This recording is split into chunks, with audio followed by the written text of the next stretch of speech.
Bienvenidos, queridos televidentes, a su programa Entérese. Pongamos mucha atención a nuestro programa de hoy. Vamos a hablar de un personaje de la historia. Para unos fue un tirano, para otros un libertador. Para mí, como estudiante de Derecho en la Universidad de La Habana, fue un hombre que creó el Código Napoleónico, por el cual muchos países de América Latina, casi todos, seguían hoy en la actualidad por el Código Napoleónico. ¿Y quién mejor para hablarnos de Napoleón y de su historia que nuestro historiador, el profesor Henry Georget? Bienvenido a nuestro programa nuevamente, profesor. Gracias. Vamos a ver primero, ¿cuál es quién es Napoleón? ¿Cuáles son los orígenes de Napoleón? Para que ese público comience de abajo a disfrutar de Napoleón. Es interesante que un personaje como Napoleón, que está tan asociado a lo que es Francia y que fue emperador de Francia y es considerado uno de los grandes líderes políticos y militares de Francia, haya nacido en un territorio que es Córcega, la isla en el Mediterráneo, que pertenecía, recordemos, y ya lo hemos hablado en programas que hicimos sobre anteriormente, ¿se recuerdan, Angulo, que hablamos de Dante y hablamos de Maquiavelo? Que Italia no estuvo unificada sino hasta finales del siglo XIX, los años de 1860 y 1870. Entonces, Napoleón nace en 1769 en Córcega y en esa época, por supuesto, Italia seguía dividida y en ese año que él nace es cuando la isla de Córcega pasa de pertenecer o de la soberanía del Principado de Génova, que era un principado al norte de Italia, pasa Génova lo cede a Francia. Entonces, si Napoleón hubiera nacido 1 o 2 años antes, no hubiera sido considerado francés, pero como nació en ese año que se produce la transferencia de soberanía de Córcega, que va de Génova a Francia, entonces él es considerado ciudadano francés. Pero él era un hombre corso por nacimiento, sus padres eran corsos también, su padre Carlo María, fíjense los nombres, ¿no? Él se llama Napoleone di Buonaparte. Él luego lo cambió, lo afrancesó, digámoslo así, lo convirtió en Napoleón Bonaparte. Pero él era, su apellido es un apellido y su nombre. Italiano, completamente. Y sus padres, Carlo María de Bonaparte y su madre María Leticia Ramolino, eran miembros, vivían en Córcega, por supuesto, desde hacía 2 o 3 siglos, pero pertenecían a una familia de la pequeña nobleza toscana. Entonces ellos vienen de la tierra firme, sus ancestros, digamos, se establecen en Córcega y entonces él nace en Córcega en ese año, afortunadamente para ser considerado ciudadano francés. Y él crece sus primeros años en Córcega. Entonces, esos son los orígenes, por lo menos desde el punto de vista geográfico, cultural, ¿verdad? Córcega era una región, una isla que pertenecía a Génova, como ya mencioné, y que había tenido una historia muy turbulenta y había habido muchas revueltas nacionalistas, y es por eso, precisamente, porque ya Génova no puede controlar la situación en la isla, que se produce esa transferencia, en que pasa a ser territorio francés. ¿Qué tiempo él vive en Córcega? Su infancia, digamos, los primeros años sus primeros 10 años, ¿no? Él luego pasa a territorio metropolitano francés, ¿verdad? Y estudia en academias militares. Él era un niño inquieto, era un niño un poco díscolo, un poco rebelde, ¿no? Pero tenía mucha habilidad para la matemática y él hizo la carrera militar desde niño. Él estudió en una escuela militar en Brion y luego pasó a la muy prestigiosa École Militaire de París, ¿verdad? Que era la principal academia militar de Francia en aquella época. Entonces, entre los 10 y 16 años, él recibe esa educación militar. Él incluso estudió, puede parecer sorprendente, pero digamos, bajo la tutela de Pierre-Simon de Laplace, que fue uno de los más grandes científicos y matemáticos de la época, un hombre brillante que en Francia lo llaman el Newton de Francia. y las personas que saben de matemática y de física saben lo que fue su aporte. Él hizo aportes en cálculo, cálculo diferencial, hay una ecuación de Laplace, hay una transformada de Laplace, todos estos son términos matemáticos, ¿verdad? Incluso se anticipó en cuanto a astronomía muchas intuiciones, previendo la existencia posible de agujeros negros. En fin, era un científico fabuloso. Fabuloso. Él sistematizó muchas de las... fue profesor de Napoleón. Fue profesor de Napoleón. Él sistematizó muchas de los principios matemáticos y físicos establecidos por Newton. Él los sistematizó matemáticamente en algunas áreas. Y él incluso es un pionero de la estadística. Hoy en día se habla, las personas que saben de economía saben muy bien lo que es unas ecuaciones bayesianas, que son ecuaciones que se usan en estadística para llegar a resultados. Laplace fue verdaderamente, no se deberían llamar bayesianas, se deberían llamar laplacianas, pero bueno, eso ya es otra historia. Entonces Napoleón recibe una educación, podríamos decir, muy esmerada, que un ciudadano promedio de Córcega no hubiera recibido. La ventaja es que él venía de una familia más o menos acomodada, que le permitió financieramente entonces bandearse.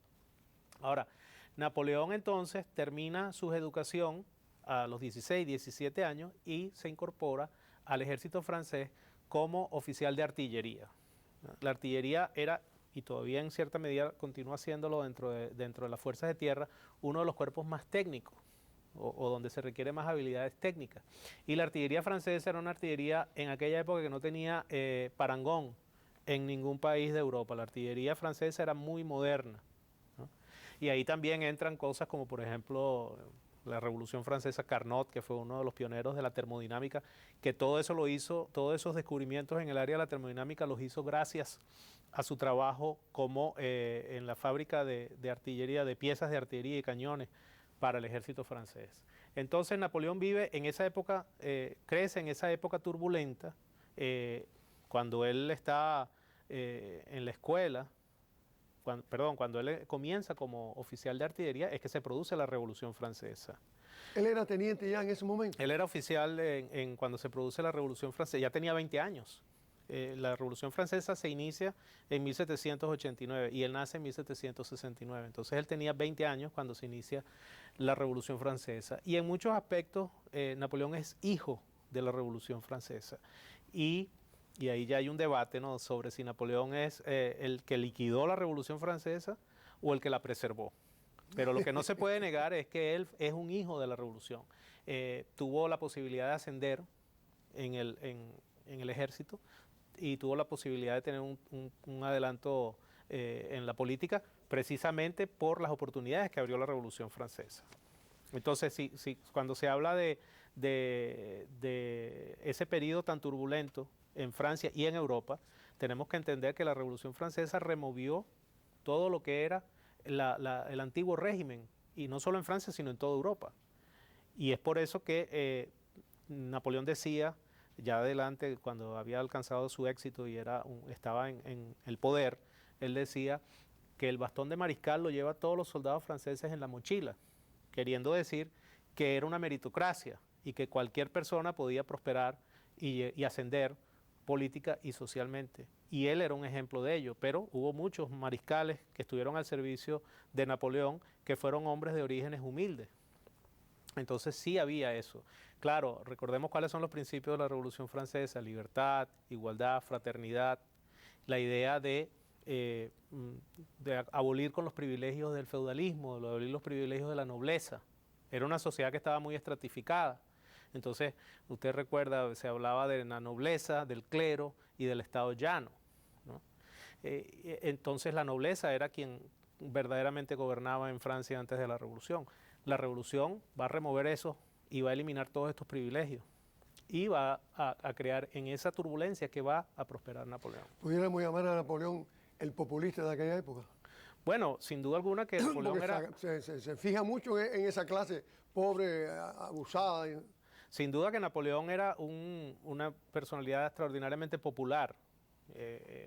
Su carrera militar, antes de entrar en la política, él logra importantes victorias militares y entra en el radar, digámoslo así, de la opinión pública. La gente empieza a darse cuenta de su existencia. ¿Él era orador? Era un hombre, sí, definitivamente tenía el don de la oratoria, podía expresarse en público, aunque mayormente, por supuesto, lo que conocemos de él son sus arengas y proclamas militares. ¿Ve? Sí, porque no se puede comparar con un Robespierre de esa época, un Dalton, ni de esa. Bueno, es interesante que mencione a Robespierre porque Napoleón en sus primeros pininos, digamos así, se orienta hacia los jacobinos, se orienta hacia lo que era el sector más radical de la Revolución Francesa. Entonces, de hecho, su primera aparición pública, podemos decirlo así, es en el asedio de la ciudad de Tolón en el año 1794. Ya él tenía 93, 94, ya él tenía 24 años. Y le toca el asedio de Tolón, la plaza de Tolón. Tolón es un puerto que estaba asediado por los ingleses. Ya en esos años, a partir de 1792, se van a formar una serie de coaliciones contra Francia. Prácticamente toda Europa en algún momento va a estar alineada contra Francia por esa idea de que Francia representaba una amenaza de contagio de las ideas de la Revolución Francesa, se expandieran y ponía en peligro el orden establecido. Entonces todos los monarcas europeos estaban aterrados ante la posibilidad de que Francia, digámoslo así, exportara su revolución. Entonces ya a partir de 1792 se empiezan a formar alianzas en Europa contra Francia. Se formaron 7 coaliciones y de esas 7 coaliciones, 6 fueron contra Napoleón. Por eso también lo llamamos las guerras napoleónicas, porque fueron guerras que estuvieron regidas, orientadas a contener a Napoleón. ¿Y lograron algo? Bueno, sin duda, ¿no? Al final, si lo vemos así, la última coalición es la coalición que derrota en Waterloo a Napoleón, ¿no? Pero, digamos, cuando Napoleón empieza a adquirir renombre, es en este asedio de Tolón que ya lo mencioné, es durante la primera coalición que Gran Bretaña está asediando ese puerto, está en ese puerto, y Napoleón dirige la artillería y la reconquista de Tolón. Y incluso resulta herido en combate y muy galantemente y logra la victoria. Y eso le da un gran prestigio y hace que lo asciendan a general de brigada o brigadier, ¿verdad? General de una estrella, y se convierte en el general más joven de Europa a los 24 años. Oiga. Sí, entonces es un hombre exitoso. Más adelante ya, digamos, se produce lo que, aunque no queremos hacer esto una conferencia sobre la Revolución Francesa, pero cae Robespierre, y él era robespierrista, cae Robespierre y eso lo pone a él un poquito en peligro por un tiempo. Sube el directorio, ¿no? Que es un grupo conservador que está gobernando Francia en aquel entonces. Colegiadamente, no, los girondinos ya habían caído, ¿no? Es cuando se produce la reacción termidoriana y Napoleón entonces digamos así, pasa a un segundo plano. Pero cuando surge el avance de los realistas empiezan a tomar apogeo en Francia y el directorio teme que los realistas puedan sacarlos del poder. Y entonces es cuando se produce la revuelta de 13 vendimiarios.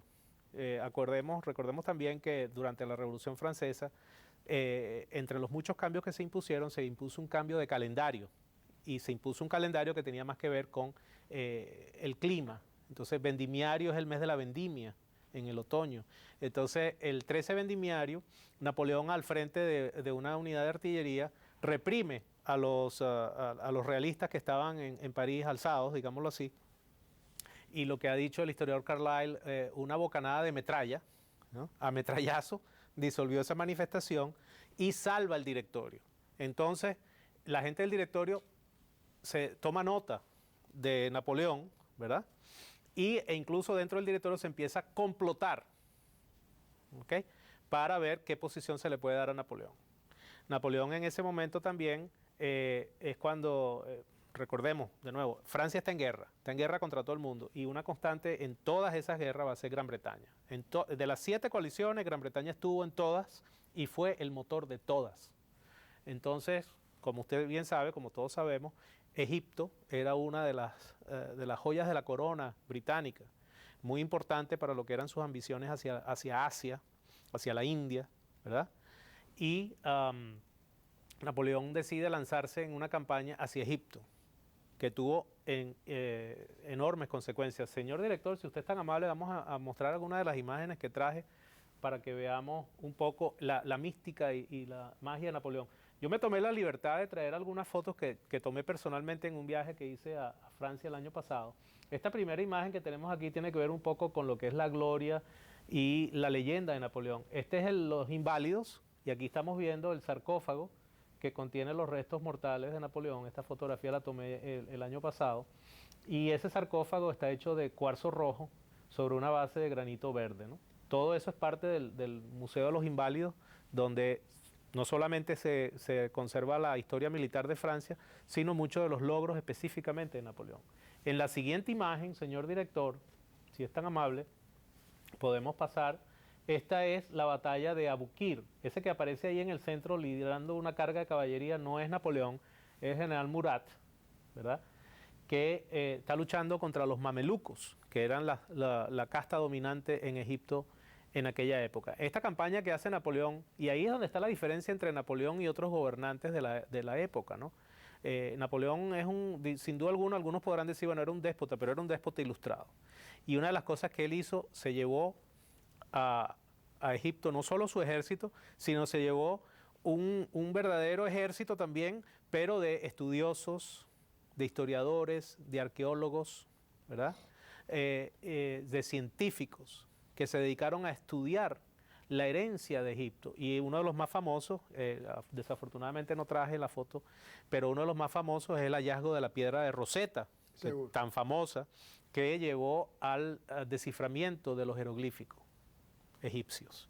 Entonces, una de las consecuencias inmediatas de esa campaña de Napoleón en Egipto es la difusión del conocimiento sobre lo que era el pasado de esa gran nación. Se abre Egipto al mundo. Se abre Egipto al mundo occidental, por lo menos, y empezamos a conocer un poco más de esa extraordinaria civilización que fue la civilización egipcia. Por supuesto, si usted va al Museo del Louvre, ahí va a ver no solo la piedra Rosetta, sino va a ver templos egipcios completos, ¿verdad?, que se llevaron, obeliscos. Bueno, la Plaza de la Concordia es un obelisco que se trajeron de... Una cosa que uno ve ahí cuando va a las pirámides, aparte del túnel pequeño que hay para entrar, es un hueco enorme. Ese hueco fue hecho por él.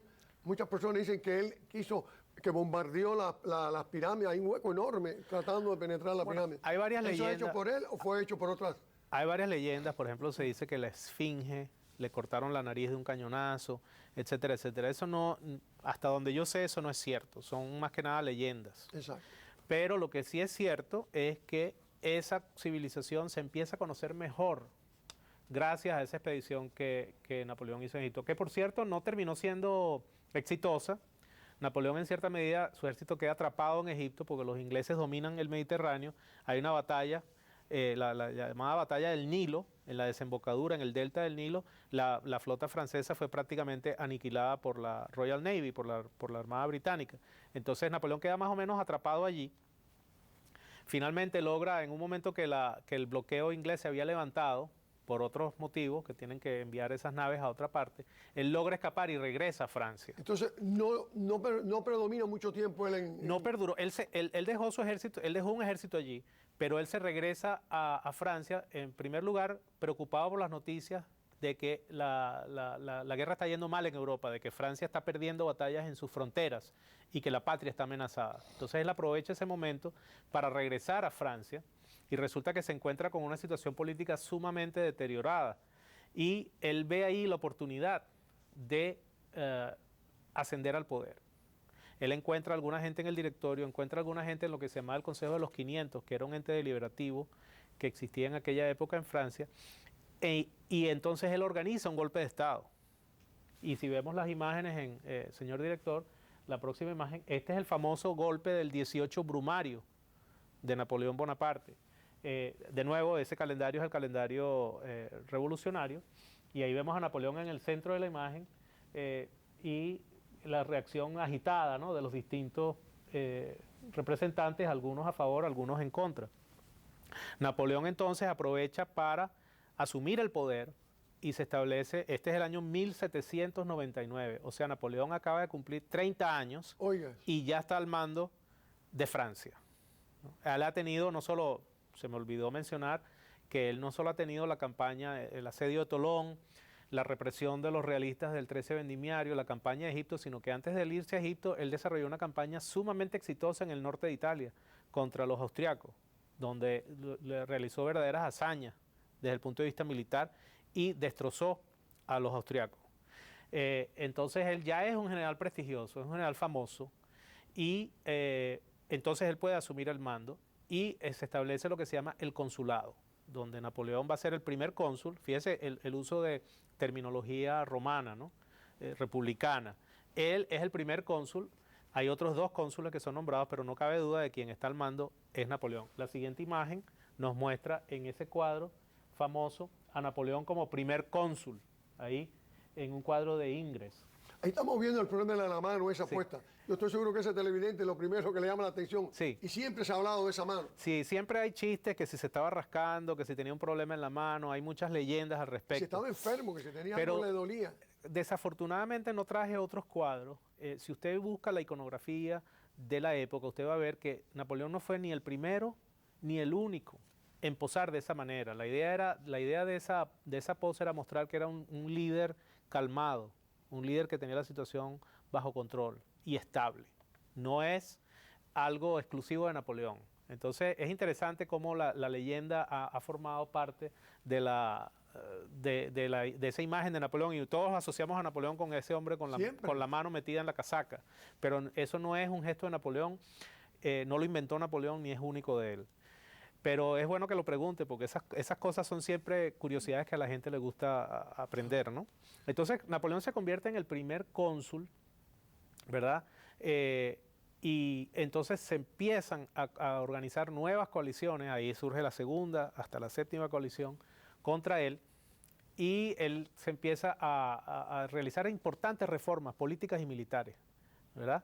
Él, si vamos a la siguiente imagen, señor director, por supuesto, él 3 años más tarde, porque había mucha inestabilidad en Francia y había intentos realistas de deponerlo, había intentos y conspiraciones hasta de ponerle una bomba, ¿verdad? Y Napoleón sí, había hecho una cantidad enorme de plebiscitos. Él es el inventor, si se quiere, de esas elecciones en las que él saca el 99% de los votos. Y todo el mundo sabe que es un fraude. Esa elección, eso lo inventó Napoleón. Napoleón hizo 2 o 3 plebiscitos así, que sacaba el 99.9% de los votos, ¿no? Pero él decide que para crear más estabilidad y asegurarse la sucesión a su hijo o a su prole, nombrarse emperador. Y en el año 1804, aquí vemos este cuadro de David, ¿no? Uno de los grandes pintores de la Revolución y de la época napoleónica. Esto es en Notre Dame, y ahí está, vemos detrás de él al Papa Pío VII sentado, Napoleón con coronado de laureles, con la corona imperial en su mano, y delante de él su consorte Josefina, ¿verdad? Arrodillada sobre un almohadón. Esta foto la tomé yo en el Louvre, en Versalles. Entonces usted ve un cuadro de gran formato, ¿no? Napoleón sabía utilizar la simbología y el ritual para mantenerse en el poder. Él no era particularmente creyente, pero usó eso. Vemos a la siguiente imagen. Por cierto, Beethoven le dedicó la tercera sinfonía heroica, se la dedicó a él. Él le quería poner Bonaparte, pero cuando él vio que se proclamaba emperador, ahí se desilusionó de Napoleón y dijo, no, esto se va a llamar heroica, y ya le quitó el nombre de Bonaparte. Aquí vemos a Bonaparte también, a la izquierda, con la mano alzada, vestido de armiño y con la corona de laurel, y a la derecha, los representantes de los distintos regimientos, ¿verdad?, presentando las águilas imperiales. Él tomó mucho de la simbología también del Imperio Romano y los famosos estandartes con las águilas para crear un sentimiento de lealtad de la tropa hacia él, ¿verdad? Pasemos a la siguiente imagen. Muy bien, aquí vemos a Napoleón en batalla. Esta es la batalla de Eylau, que se libró en lo que hoy es Polonia contra los rusos, ¿no? Una de sus grandes victorias. Bueno, aunque esta no fue... ¿Ya esa es la invasión de él a Rusia? No, esto es unos años antes, esto es como 1807. Sí, pasemos a la siguiente imagen. Vamos a ir pasando las imágenes rápidamente. Aquí tenemos Napoleón en Wagram contra los austriacos, 1808. No se me apure, profesor. Si hay que hacer otro programa, se hace. Bueno, perfecto. Pasemos a la siguiente imagen, señor director. Esto es lo que yo quería mostrarle, ¿no? La consecuencia de todos esos años de batallar de Napoleón contra estas distintas coaliciones que se fueron mostrando, es que si usted ve este mapa en 1812, Napoleón controla prácticamente toda Europa, desde España, usted ve ahí abajo a la izquierda, ve España en un color azul, después ve el Imperio de Francia, todo lo que es Italia, el centro de Europa, incluso el Imperio Austríaco, todo eso que está dentro de la línea roja que bordea, es territorio controlado por Francia en aquel momento, era francés, o vasallo de Francia o aliado de Francia. Y ese es el año que él invade Rusia. Que no fue muy exitoso, como usted sabe. Él llega hasta las puertas de Moscú, captura Moscú, pero es una victoria vacía porque los rusos no se rinden. Y él se encuentra... Él no tenía tropas para dejar ahí. Queman Moscú y dejaron eso un cascarón vacío. Y entonces Napoleón, pasando el invierno, pasando el frío del invierno ruso, tiene que retirarse. Un ejército que él invadió con más de 500.000 de hombres, al final cuando cruza otra vez la frontera, no son ni 20.000. O sea, prácticamente un ejército completo, destrozado, en una victoria vacía que no tuvo ninguna. Destrozado por la naturaleza.